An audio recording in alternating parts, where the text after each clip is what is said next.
শীত আসলেই একটা প্রশ্ন ঘুরে ফিরে আসে, বাংলাদেশে কি কখনো তুষারপাত হয়েছে?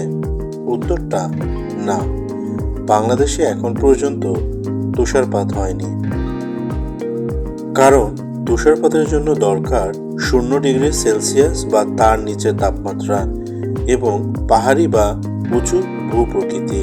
বাংলাদেশ মূলত সমতল দেশ, এখানে শীত পড়ে ঠিকই, কিন্তু তাপমাত্রা সাধারণত 0 ডিগ্রির নিচে নামে না, তাই তুষার তৈরি হওয়ার সুযোগ নেই।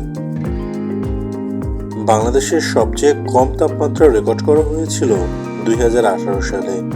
এখন পর্যন্ত দেশের সর্বনিম্ন তাপমাত্রা রেকর্ড করা হয়েছে 2.6 ডিগ্রি সেলসিয়াস।